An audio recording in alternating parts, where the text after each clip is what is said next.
6월 10일 수요 예배 온라인으로 함께 드리시겠습니다.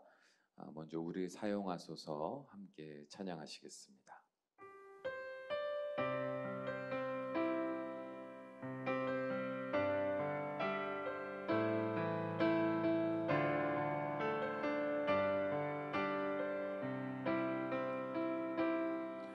우리에겐 소원이 하나 있네. 주님 다시 오실 그날까지 우리 가슴에 새긴 주의 십자가 사랑 나의 교회를 사랑케 하네. 주의 교회를 향한 우리 마음 희생과 포기와 가난과 고난 하물며 죽음조차 우릴 막을 수 없네. 우리 교회는 이 땅의 희망 교회를 교회되게 예배를 예배되게 우릴 사용하소서. 진정한 부흥의 날 오늘 임하도록 우릴 사용하소서.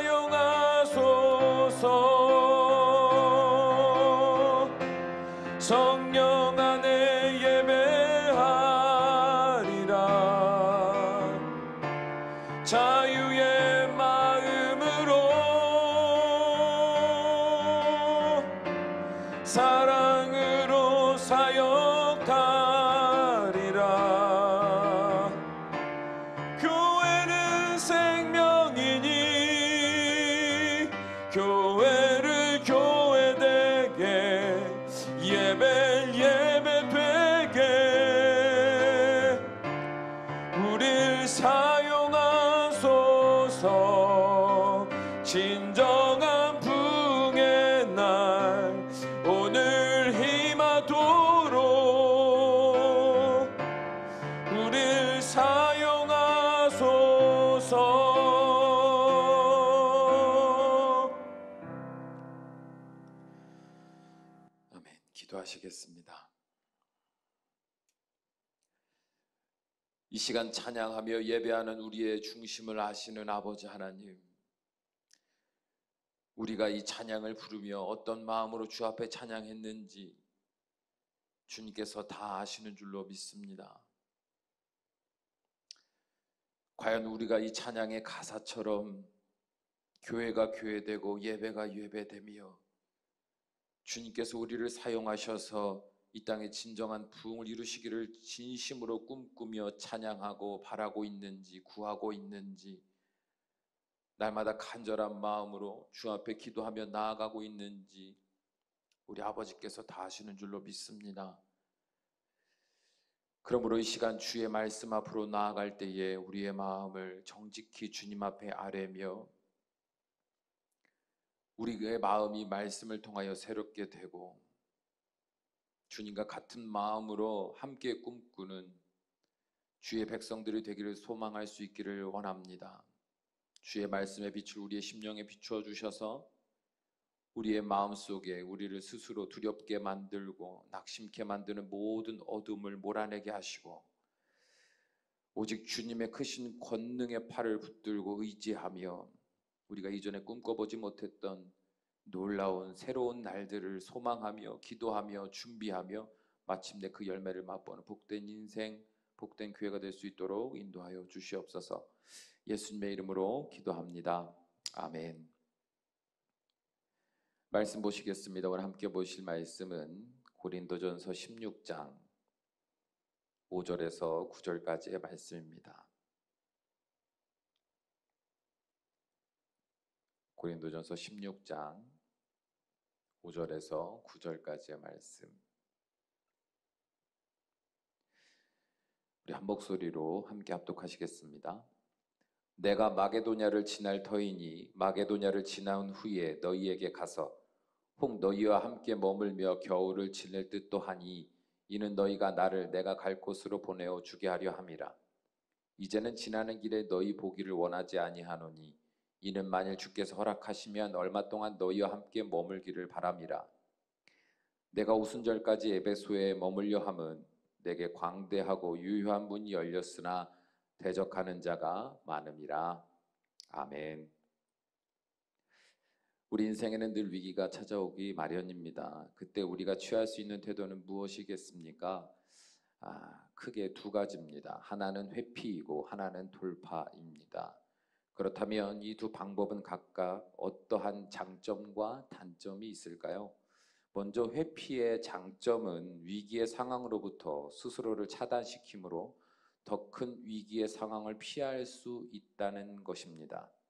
그러나 단점은 결국 위기는 해결되지 않을 뿐 아니라 계속해서 위기의 상황이 오면 스스로를 감추고 격리시켜야 하며 결국 그렇게 자신이 만든 제한된 삶의 영역을 벗어날 수 없다는 것에 있습니다. 그렇다면 돌파의 장점은 무엇일까요? 위기의 상황을 정면으로 마주하며 그에 맞는 대응책을 세우고 시행착오를 거치며 결국 위기의 상황을 극복하게 된다는 겁니다. 혹여나 위기를 극복하는 일에 실패한다 하더라도 계속해서 돌파하려는 의지만 있다면 더 이상 위기 앞에 굴복하는 삶이 아니라 위기의 상황을 담대함으로 마주볼 수 있는 강인한 생명력을 얻을 수 있습니다. 그리고 그 생명력을 가지고 새로운 대안적 삶을 만들어가는 긍정적인 방향성을 둔 삶을 살 수 있죠. 그렇다면 단점은 뭡니까? 그 위기의 상황을 정면으로 마주함으로 인한 영적, 육적 스트레스를 받을 수밖에 없다는 겁니다. 또한 끊임없는 자기 자신과의 내적 싸움과 더불어 지속적인 긴장감으로 인한 피로감이 쌓여서 극심한 고통을 경험할 수 있습니다. 정리하자면 회피는 당장의 평안을 주지만 돌파는 당장의 고통을 수반합니다. 그러나 회피는 차후에 더 큰 불행을 만들고 돌파는 결국 새로운 창조에서 비롯된 성숙과 발전을 이루게 됩니다. 과연 여러분은 어떤 선택을 하시겠습니까? 유태인인 리바이 스트라우스는 미국으로 이민을 와서 뉴욕의 주택을 돌며 직물을 판매하는 일을 하다가 1853년 샌프란시스코로 이주하여 금광 주변에서 천막 만드는 일을 시작했습니다. 어느 날 군납 알선업자가 리바이 스트라우스에게 10만여 개 분량의 대형 천막을 납품하도록 주선해 주겠다고 제의합니다. 뜻밖의 행운을 잡은 리바이는 큰 빛을 내어 공장과 직공을 늘리고 밤낮으로 생산을 독려하여 주문 양을 모두 만들어냈습니다. 그런데 그 군납의 길이 막혀버려서 그 많은 천이 모두 쓰레기가 될 판이 되었습니다. 그는 파산에 몰리게 된 거예요. 어찌할 바를 모르고 고민하고 있던 그는 어느 날 주점에 들려 한잔을 하고 있는데 그곳에 금광촌의 광부들이 옹기종기 모여 앉아 해진 바지를 꿰매고 있는 광경을 보게 됩니다. 그는 무심코 중얼거렸습니다. 바지천이 다 닳아버렸군. 질긴 천으로 하면 좀처럼 안 닳을 텐데. 그 순간 번뜩이는 아이디어가 떠올랐습니다. 그는 두꺼운 천막천을 잘라 기워서 최초의 청바지를 하나 만들어냈습니다. 그리고 그 청바지는 금방 팔려나갔고 계속해서 더 만들고 더 만들어내어 청바지는 날개가 돋친 듯 팔려나갔습니다. 엄청난 양의 군대 천막천이 청바지가 되어 팔려나간 겁니다. 그리고 오늘날 세계적으로 유명한 리바이스 청바지로 다시 탄생하게 됐습니다. 리바이 스트라우스에게 위기는 큰 호기가 되었습니다. 그 호기는 멀리 있던 것이 아니라 바로 옆에 공존하고 있었던 거죠. 만일 이 유태인 리바이가 자신의 사업에 닥친 위기 앞에서 돌파가 아닌 회피를 하기로 작정했다면 그는 평생 술주정뱅이가 되었을지도 모르겠습니다. 그러나 그는 위기 속에서 오히려 호기를 발견하고 도전하고 노력함으로 인하여 이전에 상상도 못했던 호황을 누릴 수 있었던 것입니다. 그렇다면 하나님은 위기 앞에 놓인 우리가 어떤 선택을 하길 원하실까요? 오늘 사도 바울의 삶을 통하여 하나님은 그리스도인의 삶의 방향성을 우리에게 보여주고 계십니다. 오늘 본문의 말씀 9절을 보면 사도 바울은 에베소에 대적하는 자가 많음에도 불구하고 그곳에 더 머물며 광대하고 유효한 복음의 기회를 어떻게 해서든지 잡으려고 노력하고 있음을 고백하고 있습니다. 방해하는 세력이 어마어마함에도 불구하고 그의 눈에는 광대하고 유효한 복음의 기회, 그 문이 열렸음에 초점을 맞추고 있는 거예요. 그가 이런 노력을 기울일 수 있는 이유는 이미 여러 차례 이러한 위기를 돌파한 경험이 있었기 때문일 겁니다. 사도행전 21장을 보면 사도 바울은 예루살렘으로 돌아가서 같은 믿음을 가진 형제들 앞에서 세 번째 전도 여행에 대한 보고를 하는 장면을 볼 수 있습니다. 그러나 그때에 이런 사도 바울을 대적하는 유대인 무리들이 등장하여 거짓으로 모든 무리를 충동하고 바울을 해치도록 유도합니다. 그리고 그 거짓에 속은 사람들은 사도 바울에게 몰려와 그를 잡아 성전 밖으로 끌고 가 죽이려고 합니다. 그 소식을 들은 백부장은 바울을 죽이려 하는 유대인들 속에서 바울을 구하여 급히 영내로 피신시킵니다. 바울의 입장에서는 지금 위기의 상황을 모면하게 된 순간이 된 거예요.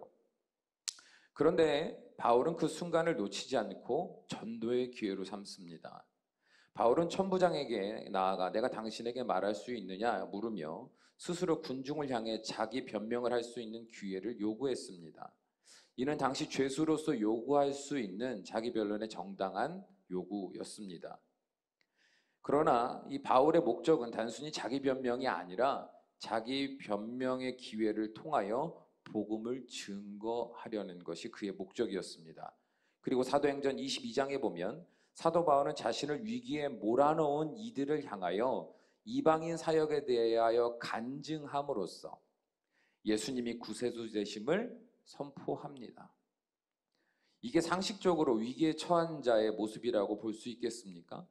위기를 겨우 모면하고 마음의 안도를 이제 막 갖게 된 사람이 오히려 다시 위기의 상황 속으로 뛰어드는 것과 같은 모습이라고 할 수 있지 않겠습니까? 과연 그렇다면 그는 어떤 생각을 가지고 이런 선택과 이런 결정을 하게 된 걸까요? 바울은 위기에 처한 자신의 상황과 건짐을 받고 얻게 된 기회들을 어떻게 바라보고 있었던 것일까요? 쉽게 말하면 그는 자신이 지금 살아가고 있는 이 모든 흐름들을 자연스러운 하나의 흐름, 섭리로 이해했습니다. 여러분은 이 말이 이해가 되십니까? 사도 바울의 입장에서 보면 자신이 전하는 복음을 막아서는 존재들을 막을 힘이 자신에게 없었습니다. 또한 그들이 대적하고자 하는 계획들과 그들이 또한 구체적으로 사람들을 선동하여 무리들을 혼란스럽게 하고 자신을 해하려고 하는 그 모든 상황들을 미리 예측하여 피할 수도 없었습니다. 물론 하나님이 왜 그런 위기를 막아서지 못하시겠습니까? 그러나 공의의 하나님은 하나님을 거절할 자유의지까지도 존중하시는 분이기 때문에 그들의 모든 선택과 결정을 강제적으로 일괄 제한하지 않으십니다. 그렇기에 사도 바울은 하나님의 뜻을 부인하며 죄악과 오만으로 가득한 인간들이 진리의 전파를 방해하는 일을 당연한 현 시대의 흐름으로 이해했습니다. 자신이 피할 수 없는 상황, 감당할 수 없는 상황 앞에 딱 놓였을 때 하나님을 원망할 이유가 없었어요. 왜요? 하나님은 그들에게 자유의지를 주셨어요.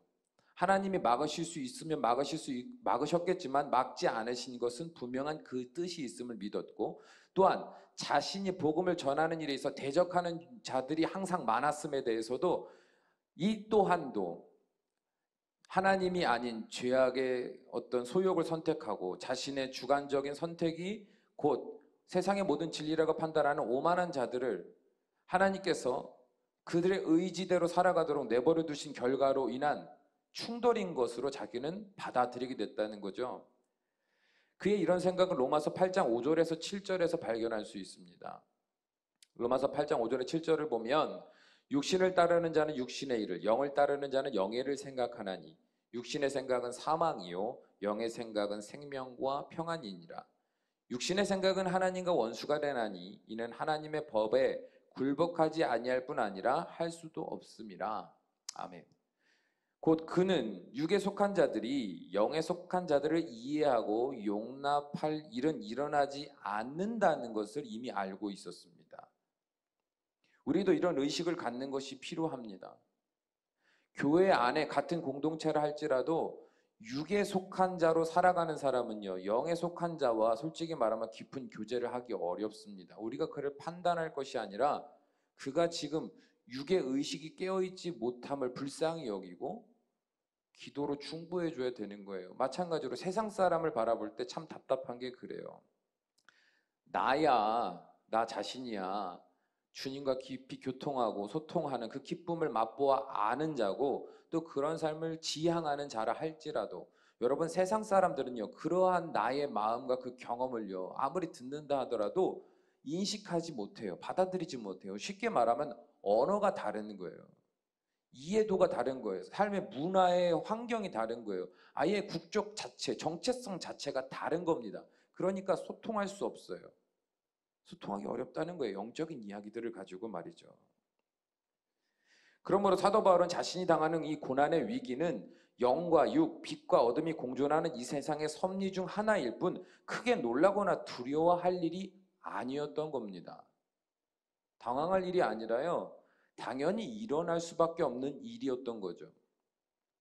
그렇기에 바울은 하나님을 탓하지도 않았고 자신을 대적하는 사람들을 탓하지도 않았습니다.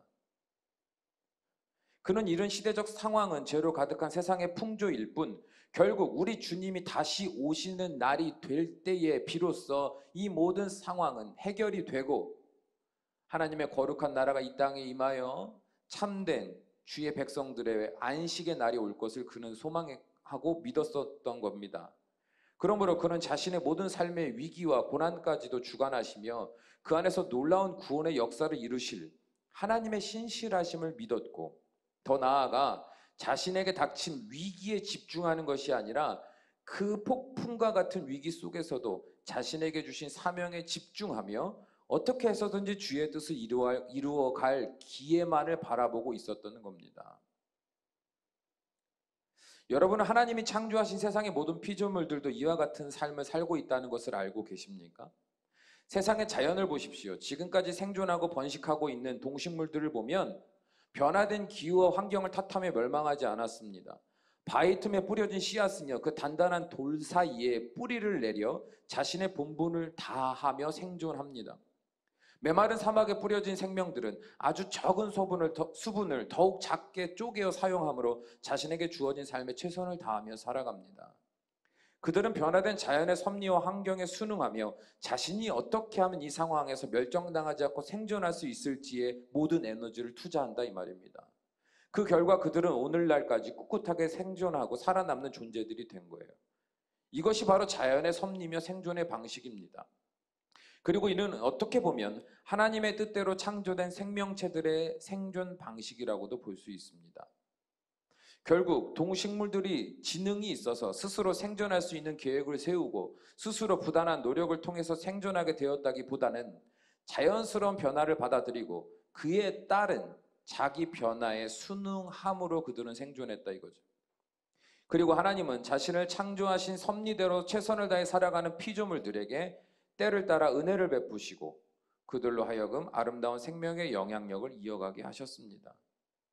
마찬가지로 사도 바울의 관심은 자기의 힘으로 감당할 수 없는 위기의 상황 속에서도 하나님이 열어두신 작은 틈새를 통해서라도 복음을 전하고 한 사람이라도 구원케 하는 것에 있었습니다.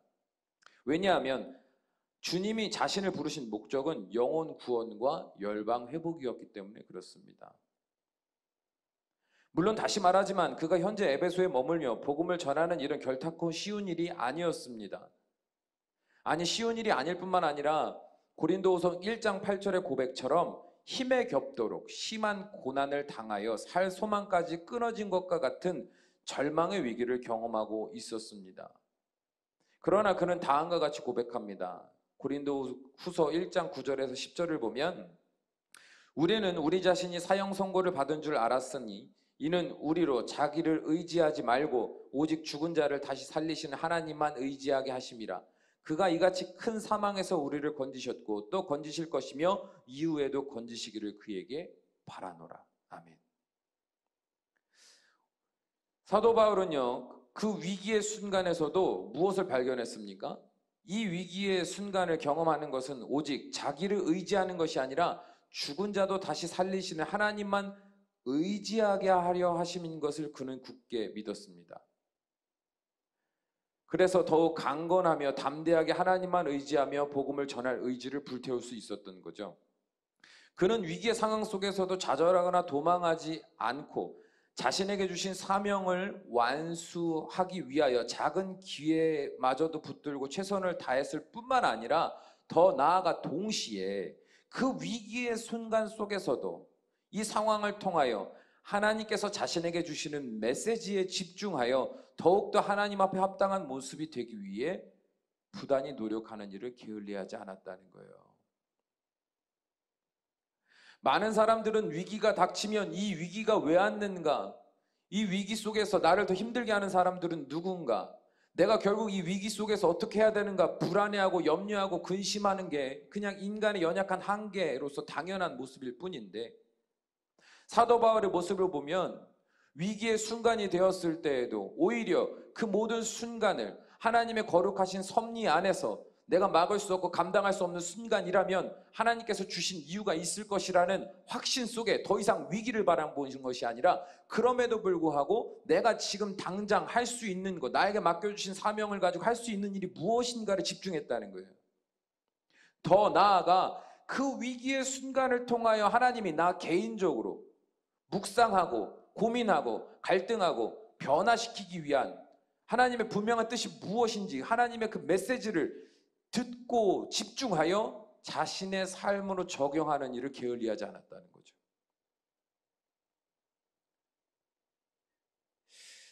그리고 마침내 그는 이러한 삶의 태도를 가지고 초대교회에 닥친 위기를 극복하게 되었고 온 열방을 향하여 복음이 확장되는 일을 완수해내는데 쓰임받는 하나님의 귀한 종이 되었습니다. 여러분이 하나님의 입장에서 보면 사도 바울이 어떤 모습으로 보이셨을까요? 다들 위기의 광풍이 몰아닥치자 두려워 숨고 피하고 낙심하고 절망하고 사람을 원망하고 미워하고 분노하고 그러면서 자신에게 주신 사명을 바닥에 내팽겨친 채 나는 어쩔 수 없노라고 주저앉아 있을 때 하나님이 그 수많은 사람들 중에 사도 바울을 보실 때 그는 어떤 모습이었을까요? 스스로 그 광풍의 위기 속에 그 중심, 위기의 광풍의 중심 속으로 유유히 주님을 바라보며 걸어 들어가는 모습을 보셨을 겁니다. 그리고 그곳에 들어가 자신이 할 수 있는 하나님 맡겨주신 사명에 있어서 최선을 다하여 할 수 있는 일이 무엇인지를 집중하며 목숨 걸고 두려워하지 않고 담대하게 앞으로 나아가 결국엔 그 폭풍을 잠잠케 하며 오히려 그곳 하나님의 영광의 십자가를 세우는 그 모습을 보시는 거예요. 그렇게 하나하나 그가 가는 곳곳마다 주의 거룩한 구원의 십자가들이 세워지는 모습을 하나님이 지켜보신다고 생각해 보십시오. 이 얼마나 대견하고 이 얼마나 사랑스럽고 하나님이 가진 모든 것을 다 주고 싶으실 만큼 사랑스럽고 든든한 주의 종이 아니겠습니까? 그렇다면 오늘날 우리는 어떤 태도로 살아야 합니까? 코로나19가 교회를 통하여 전염되자 모든 언론들은 신이 나서 교회를 비판하며 교회를 마치 전염병의 온상이 된 것처럼 연일 보도하고 있습니다. 그리고 그런 기사를 접한 수많은 사람들은 입에 침을 튀어가며 교회의 혐오 발언을 내뱉고 교회를 사회의 악적인 존재로 치부하고 있습니다. 이런 기사를 보고 많은 목회자와 성도들은 크게 낙심했습니다. 그도 그럴 것이 그간 개신교회가 한국 사회와 시민들을 위해 해온 일이 얼마나 많았습니까? 물론 일부 교회가 여러 문제들을 일으키긴 했지만 그와 비교도 안 될 만큼 더 많은 한국 교회는 사회의 이곳저곳에서 최선을 다해 섬기는 삶을 지금껏 살아냈습니다. 많은 성도들은 나 하나 먹고 살기도 힘들지만 그럼에도 불구하고 하나님이 열어준 섬김의 기회를 통해서 최선을 다해 물심양면으로 세상을 섬겨왔습니다. 손이 부르트도록 반찬을 만들고 땀을 흘리며 어려운 가정들을 돌아다니며 밥 한 끼 대접하려고 애를 써왔습니다. 지역 내 홀로 지내시는 어르신들을 위해 무엇을 할 수 있을지 고민하며 물질적으로든 인간관계적으로든 그들을 도우려고 얼마나 열심히 헌신을 해왔습니까? 개척교회임에도 불구하고 많은 작은 교회들이요 헌금의 많은 부분들을 아껴서 가난한 성도들을 돕고 더 어려운 교회에 선교하며 세계 선교사님들을 통해 선한 사역에 동참하는 교회들이 얼마나 많은지 아십니까? 단돈 5만 원이라도, 단돈 1만 원이라도 교회 이름으로, 그 공동체 이름으로 사회와 선교를 위하여 헌신하려고 여러분, 작은 교회들도요 정말 최선을 다해서 할 수 있는 한 최선을 다해 섬기는 일에 모든 것을 쏟아내고 있어요. 제가 아는 개척교회 한 목사님은요, 교회 재정이 어렵고 성도들이 얼마 없으니까 할 수 있는 일이 무엇일까 고민하시다가 이제 그 대형 빵집이나 또 큰 뷔페 같은 음식점들이 이제는 유통기한이 얼마 남지 않은 음식들, 그런 것들은 이제 판매가 좀 애매한 거죠. 지금 팔면 좀 애매한 음식들이 있잖아요. 상태는 멀쩡해요. 뷔페 같은 큰 음식점도 보면 하루 팔고 남은 음식 다 멀쩡하지만 이걸 다음날 또 팔 수는 없으니까 다 폐기해야 되거든요. 그러니까 그런 곳을 돌아다니면서요, 그 음식들을 얻는 거예요. 그리고 도시락통을 겨우 사서 거기다가 반찬을 다 빼곡히 채워놓고 거기에 빵까지 넣어가지고 큰 봉다리에 채워서 자전거 페달을 굴려가며 골목골목 다니며 힘들게 사시는 어르신들, 또 부모님과 살지만은 형편이 넉넉지 못해서 제대로 먹지 못하는 아이들의 집을 방문해 가면서 매일같이 헌신하세요. 그러면서도 본인 집에는 넉넉지가 못하니까 아이들과 함께 그래도 늘 예배하면서 아이들과 어쩔 때는 같이 도시락 배달해 가면서 넉넉지 못한 환경 속에서도 그렇게 보람차게 사시는 모습을 저는 목격하고 있어요. 세상 사람들이 그 목사님의 마음을 이해할 수 있을까요? 무엇보다도 작은 교회든 큰 교회든 지옥으로 갈 수밖에 없는 이 땅의 사람들을, 이웃들을 불쌍히 여기며 그들이 알아주든 알아주지 않든 눈물로 기도하며 어떻게 해서든 구원의 길로 인도하려고 얼마나 애써왔습니까? 그렇기에 많은 교회와 성도들은 세상의 따가운 시선 앞에 충분히 낙심되며 위축될 만합니다. 속상할 만하고 화가 날 만하다 이 말이에요. 그러나 이때 우리는 사도 바울에게서 이 시대를 살아낼 믿음의 시야를 배워야 합니다. 현재 사회적 위기 속에서 모든 국민들은 불안해하고 있습니다. 그래서 조금이라도 내 위기에 영향을 주어서 더 큰 위기가 되게 만들 것 같은 단체나 개인을 보면 도가 지나친 분노를 연일 쏟아내고 있습니다. 여러분, 그들이 그럴 수밖에 없는 이유에 대해서 아십니까? 하나님이 없는 인간들은 당연히 모든 위기 앞에 공포에 휩싸일 수밖에 없습니다. 다 내가 감당해야 되고 내가 다 처신해야 되고 내가 피해야 되고 내가 이겨내야 하기 때문에 여러분, 그들이 갖는 공포와 두려움은 얼마나 크겠습니까? 그렇게 그들은 작은 어떤 위기가 큰 위기가 되도록 만드는 그 모든 사람들을 향하여 예민하게 반응하고 분노하며 그들을 미워할 수밖에 없는 거다 이 말이에요. 그렇다면 이 모든 상황을 우리가 막을 수 있습니까? 피할 수 있습니까?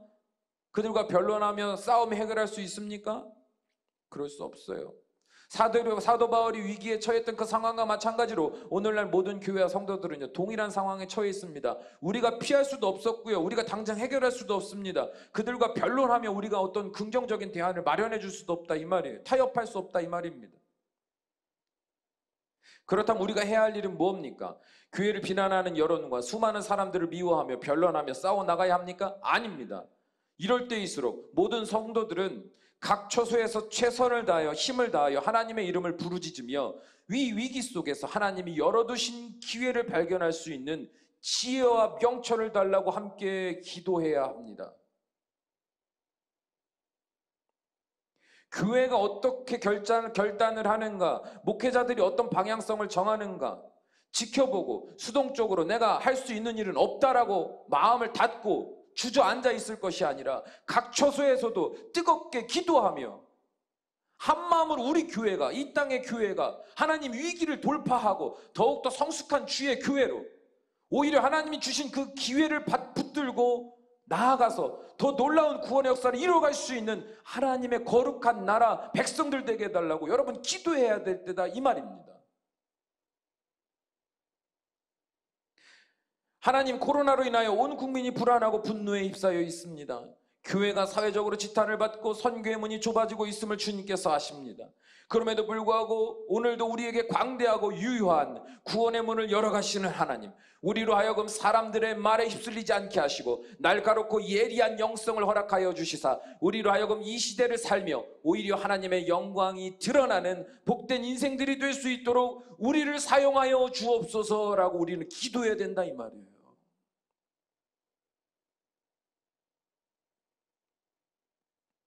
만약에 우리가 이런 기도하는 것을 우리의 삶에서 동참하고 함께하지 않는다면 여러분, 이 교회는 어떻게 세워질 수 있습니까? 동시에 말뿐이 아니라 실제적으로 오늘 우리 모두 각자 할 수 있는 한 최선을 다해 교회의 사명을 이어갈 수 있도록 적극적인 노력으로 하나가 되어야 합니다. 누군가 끌어주고 인도해 주어야만 겨우겨우 헌신했던 수동적인 경건의 생활, 그리스도인의 생활에서 벗어나야 한다, 이 말이에요. 이제는 누가 끌어주지 않아도 개인의 영성 생활에 집중하고 나를 통하여 일하시는 성령 하나님께 집중하고 그 인도하신 그 섭리를 따라 내가 무엇을 할 수 있을지 능동적으로 내 경건의 생활을 전환하고 그 능동적인 경건의 생활을 하기 위하여 부단히 연습하고 결단하고 노력해 나아가야 한다, 이 말입니다. 교회가 예배를 드릴 수 없으니까 나도 할 수 없지가 아니라 그럼에도 불구하고 이때에 하나님이 광대하고 유효한 그 복음의 문, 기회의 문을 열어주셔서 나를 통하여서도 일하실 수 있는 그 하나님을 믿음으로 여러분, 그 하나님의 메시지에 집중할 수 있도록 더욱더 말씀에 집중하고 더욱더 기도의 생활에 집중하고 더욱더 하나님과 교제하는 시간을 따로 구별하여 더욱더 최선을 다해 그 시간에 우리의 모든 것을 쏟아 부어야 된다, 이 말이에요.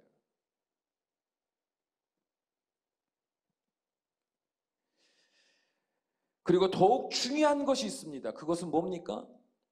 교회를 비난하는 무리들을 바라볼 때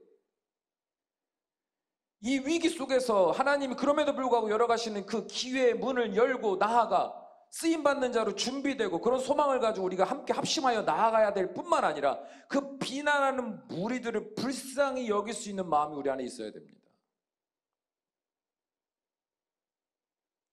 교회를 미워하는 세상을 사랑하며 더욱 그리스도인으로서 사랑의 본을 보일 수 있을 때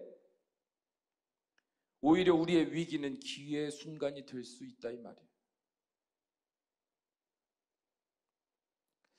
초대교회가 한창 박해를 받고 있던 시기에 소아시아 비두니아의 총독인 필리니가 로마 황제 트라이안에게 그리스도인에 대해서 다음과 같이 보고서를 보냈습니다. 친애하는 황제폐하, 저는 충직한 부하 몇 명을 위장시켜 그리스도인들의 모임에 나가게 해 많은 정보를 수집했습니다. 부하들의 보고에 따르면 그들은 모이기만 하면 언제나 그들의 신인 예수에 대해 이야기한다고 합니다. 자주 빵과 포도주를 나누어 먹으며 서로 즐거워하기도 하는데 가장 이해할 수 없는 것은 자신들을 괴롭히는 이들을 위해서 기도한다는 사실입니다. 황제시여, 그들은 로마의 관리들과 황제 폐하를 위해서도 기도하고 있습니다. 제 부하들이 느꼈던 가장 확실한 사실 중 하나, 그들에게 사랑이 있으며 또한 서로 사랑하고 있다는 것입니다. 박해를 피해 예배하려고 도망간 사람들이 이제 카타콤에 머물며 그 벽에 그런 글들을 써놨습니다. 우리는 서로 사랑함으로 천국이 무엇인지 경험한다. 진정한 사랑이 있을 때 천국을 경험할 수 있고 가족과 교회 공동체를 통해 주님의 사랑을 공유하고 원수를 위해서라도 섬기고 기도하는 사랑의 마음을 달라고 기도하면 반드시 주님께서 기쁨으로 우리를 통해 일하실 거다, 이 말이에요. 여러분 생각해 보십시오. 자신을 미워하는 사람을 내가 똑같이 미워하고 원망하는 사람과 그 사람이 다니는 교회가 어떻게 십자가의 용서와 사랑을 전할 수 있습니까?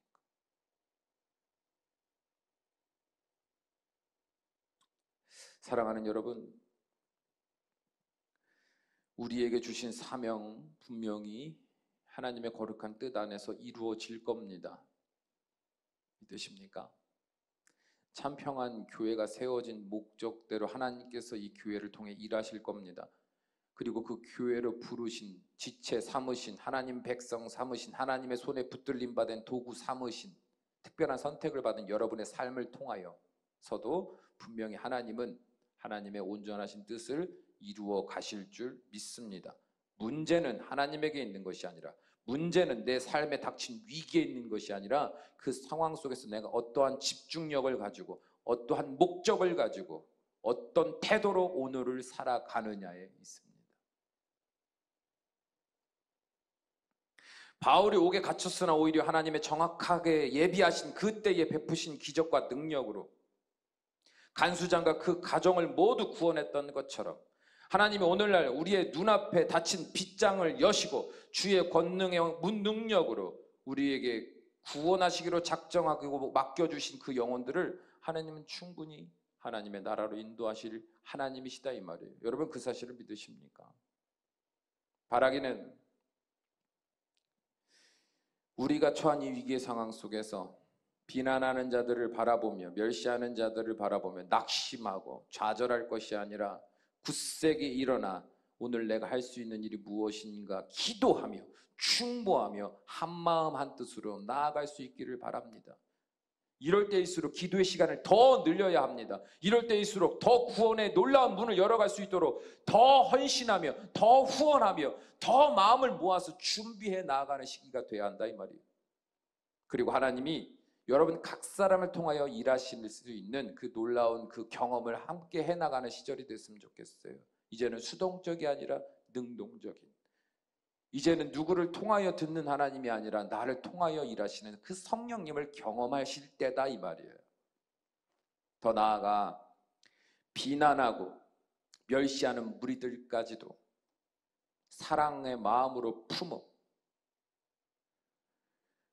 그들을 용서하고 그들의 구원을 위해서 함께 기도할 수 있는 성숙한 믿음의 사람들이 되었으면 좋겠어요.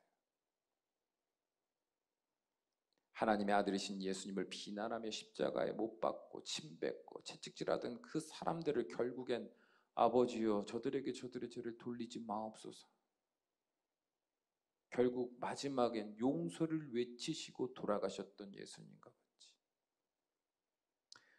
우리도 그들을 그렇게 말하고 그렇게 생각할 수밖에 없는 불쌍한 사람들인 것을 마음으로 잊지 마시고 안타까운 마음으로 그들을 위해 중보하고 더욱더 그들을 사랑하는 마음으로 그들이 언제든지 주님을 만나면 다시 돌아올 수 있도록 이 구원의 문을 활짝 열어놓고 준비하고 기다리고 또 손 내밀어 다가가 그들을 품에 안는 거룩한 교회 되어 모두가 이 위기의 때에 무너지고 쓰러져 갈 때 오히려 더 든든히 세워져가는 저와 우리 교회가 되어 마지막 날 주님께서 마지막 추수의 때 그 어떤 교회, 그 어떤 성도들보다도 하나님의 오른손에 굳게 붙들림 바 되어 쓰임받는 아름다운 영광의 도구가 된 우리 인생들이 되기를 주님의 이름으로 축원합니다.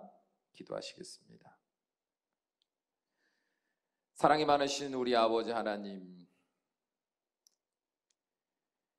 우리가 살아가는 이 상황을 바라보는 우리의 눈이, 그 시야가, 관점이 180도 달라지기를 원합니다.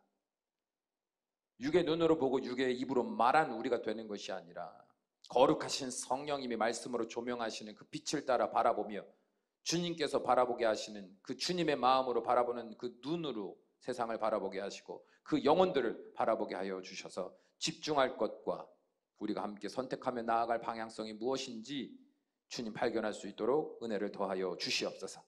지혜와 명철을 더하셔서 오직 하나님이 이 때에 우리를 통하여 일하실 놀라운 그 구원의 기회들을 붙들고 멈추지 않으며 전진해 나아가 마침내 주님 앞에 합당한 열매 올려드리는 복되고도 아름다운 우리가 될 수 있도록 축복하여 주시옵소서. 우리 주 예수 그리스도의 이름으로 간절히 기도합니다. 아멘.